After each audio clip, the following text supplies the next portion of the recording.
It had been 3 years since John and his wife had sex on a regular basis, and he was starting to lose hope. He could not remember the last time that she initiated sex or even showed interest in it at all. And he felt that he was withering away. He feared that he would eventually do something that he would regret, like cheat on his wife or break up his otherwise happy marriage. He was right on the edge of despair when he made a shocking discovery. One day, while looking for something in the closet, he stumbled across a large box of colorful, vibrating silicone sex toys. Surely these don't belong to my wife, he thought to himself. She's not interested in sex. There's no way that she masturbates. Well, John was about to learn just how wrong he was about his wife. And luckily, because John was working with me at the time, I told him exactly what to do to bring sex back in his marriage and save his relationship. And in this video, I'm going to share with you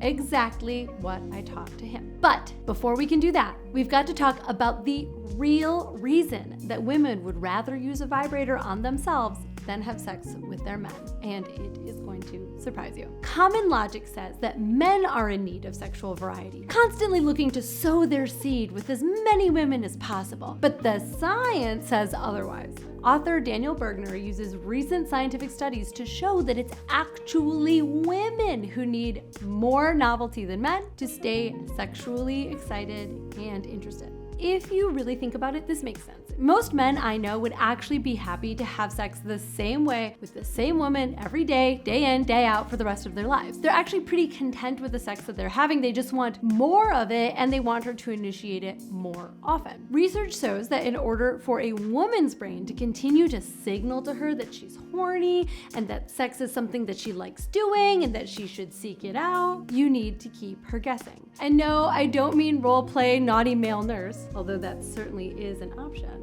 What I really mean is that you need to approach sex more like a journey than an activity. More like an entire movie than just a porn clip. The issue for most couples is not sex itself. It's everything leading up to and after the act. Most men are oblivious to these needs, so they skip those pieces and they go straight to the middle part of the story, penetration. They forget that all great sexual journeys, all great experiences in general, start with a beginning. Usually that means closeness and connection, followed by intrigue, discovery, and play, leading up to sex and penetration, reaching an orgasmic climax, and then slowly coming back down to earth together, enjoying that post-sex glow, reminding each other how great it is to have a partner and how fun and interesting sex can be. And there's plenty of chances to delight, surprise, and introduce novelty along the way. That way she knows every time she's having sex with you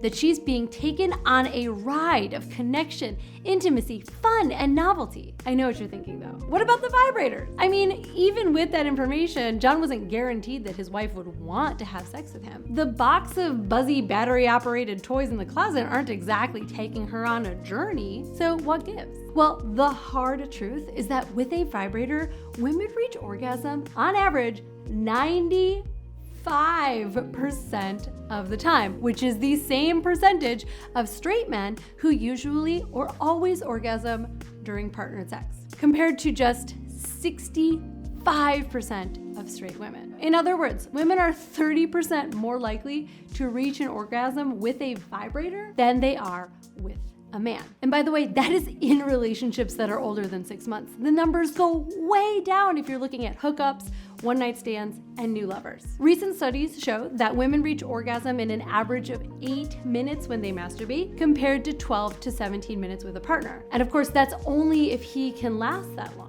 Which leads me to the main question of this video. What exactly did I say to John that helped him bring his bedroom back to life? Masturbating for women is quicker, easier, and orgasm is nearly guaranteed. What's not to like about that? And when I first explained this to John, he felt even more dejected. I mean, how could he ever compete with a toy, let alone a box full of battery-operated gizmos? Which is why I'm excited to share with you the good news. You don't have to. You don't have to compete with any of her toys because you have way more to offer. I mean, finding out that his wife was masturbating behind his back ended up being the biggest gift John had ever received. But he had to give up his belief that those toys were a threat to him. The good news was that his wife is a sexual being. She's interested in sex. She's interested in orgasming. This is a huge win. The other good news is that by understanding what she liked and what really worked for her, he was able to restore their sex life back to better than its original glory days. You know, the time when things were exciting, novel, and when orgasms were pretty much guaranteed. So what did make the difference for him and his wife? Well, I said that if you can learn how to introduce novelty, take your wife on a whole sexual journey, start, beginning, middle, and end, and invite what works for her into the bedroom, then you can turn this whole situation around. And luckily for both of them, that is exactly what happened. Today, John and his wife have sex at least twice a week, and she initiates at least half of the time. In fact, she pretty much tackles him whenever they have a minute alone. And because he really took the time to understand the warm-up and the aftercare that she needs, she orgasms with him every time, just the same as she does when she uses a vibrator. And because John no longer sees them as his enemy, together he and his wife took the toys out of the closet and put them where they belong, in the nightstand. And they use them whenever she needs a little help getting over the finish line. Oh yeah, and John is no longer afraid that he'll ruin anything other than the sheets. I'm Caitlin B. Thanks for tuning in. I'll see you here next week. Bye-bye.